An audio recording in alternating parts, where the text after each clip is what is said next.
Commençons par définir ce qu'est le vent. Un vent n'est rien d'autre qu'une masse d'air en mouvement. Plus l'air se déplace vite, plus le vent est fort. Du coup, pour comprendre pourquoi il y a du vent, il faut comprendre quelles sont les raisons pour lesquelles l'air bouge. Or, comme on verra tout de suite, en nature, l'air bouge généralement à la suite de variations de la pression atmosphérique. Qu'est-ce la pression atmosphérique? Voyons voir. Comme tu sais, l'air est un mélange de gaz qui nous entoure et qui, entre autres, nous permet de respirer. Comme toute chose, l'air occupe un volume et a une masse. Tu as peut-être entendu l'expression « léger comme l'air », mais même si chaque molécule d'air est en soi effectivement très légère, lorsqu'on considère qu'au-dessus de nos têtes, il y a une colonne d'air qui s'étend pour plusieurs kilomètres, cela revient à une masse considérable et cette énorme masse d'air exerce une forte pression sur la surface de la Terre et tout ce qui s'y trouve. On appelle la pression de l'air pression atmosphérique.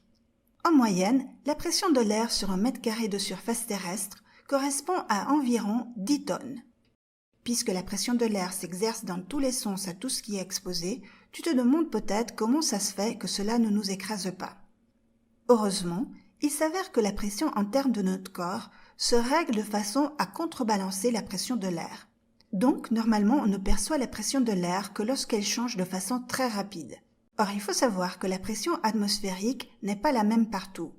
Elle varie bien sûr en fonction de l'altitude, car plus on monte, moins on a de molécules d'air au-dessus.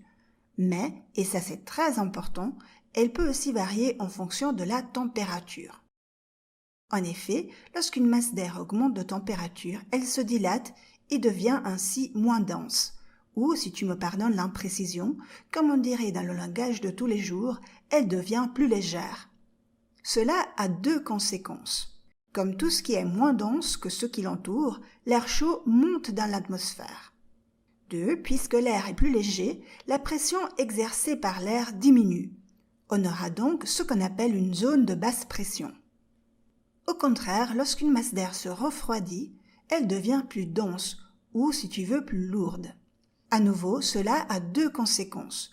D'un côté, au lieu de monter, l'air descend vers la Terre, et en plus, lorsque l'air devient plus lourd, on aura une augmentation de la pression, et donc la formation d'une zone de haute pression. Jusqu'à présent, on a parlé de mouvement de l'air vers le haut ou vers le bas. Mais, comme tu as sûrement déjà pu observer toi-même, généralement le vent souffle plutôt de côté. Alors, comment expliquer cela? Il faut savoir que toute variation de pression entraîne un mouvement de l'air de l'endroit qui connaît la pression plus haute vers l'endroit où la pression est plus basse. C'est assez logique, lorsqu'on pousse quelque chose, si c'est possible, cela aura la tendance à partir vers où il y a moins de pression. Ainsi, l'air se déplace des zones de haute pression vers les zones de basse pression, et c'est ça qui nous donne le vent.